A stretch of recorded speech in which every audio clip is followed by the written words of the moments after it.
So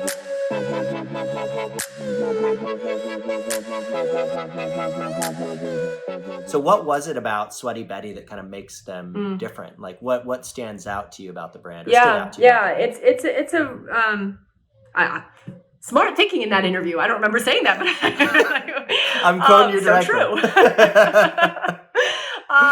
No, but well, first of all, so I love the category. So this was sort of my dream job, right? Actually, my sister works at Reebok, which is so funny. But I was always so like, oh, you're so lucky you get to work in activewear, and because I was an athlete in college.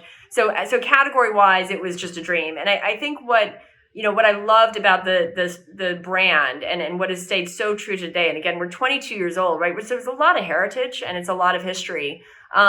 Is that this is a purpose-driven brand in a category, that originally there wasn't, many options. This was originally a category that was very male oriented. This was Adidas and Nike, who really only spoke to men. And Tamara always talks about, one of the reasons she started is that in activewear, it was called shrink it and pink it. Make it small, make it pink, and that's what a woman wants, right? Yeah, obviously that's all she wants.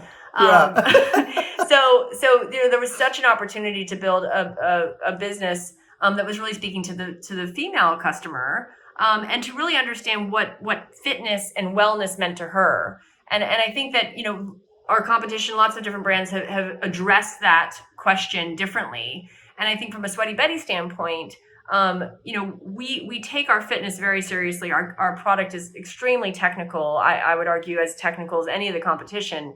But I think our approach was a bit more fun.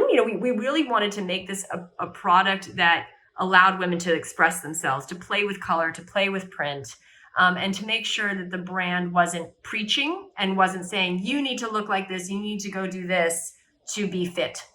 Actually it is, why don't you go have fun and be active and be social with your friends? And here's product that's going to allow you to do that. And so I think it's always been a brand that approached it a little bit differently and said, that you can actually be very serious about your fitness without taking yourself too seriously. And that really comes through within sort of the brand codes and the product and the way we speak to customers. So that was very important to me, and I loved, and I thought that was, there was sort of a humor and realness to the brand that I didn't necessarily see, within the competition. Yeah, it's funny how much just kind of your tone can make a difference. Like the name itself stands out, right? Like Sweaty Betty, it's like a funny name, right? Yeah. And I know that that's something that Benefit Cosmetics really pushes on, is like we want to have fun. Like we want this to be a fun brand and a fun place to work.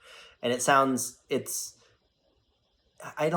silly is the wrong word, but it doesn't feel like that should be a differentiating factor, but like it is, like in a fairly meaningful way. It is. Yeah. I think that the consumers now, really, want to connect to a brand well beyond the product. Again, product is table stakes. And of course, different products have different end uses and you might be quite specific in what you're looking for, but consumers these days, are looking for purpose. Brands need to be able to express what they're here for, and also sort of how they relate to customers beyond product. And I think for us, our purpose is to empower women through fitness and beyond. That is we are focused on the female customer. That is exclusively, by women for women, and empowering her to live her best life. I think the tone that comes through again is very much by women for women. I think that is a point of difference, and that is part of your decision-making process when you think about whether you're going to buy, the base layer, or whether you're going to buy a pair of leggings. It actually does come, whether it's conscious or not. I think it is an important part of that consumer journey.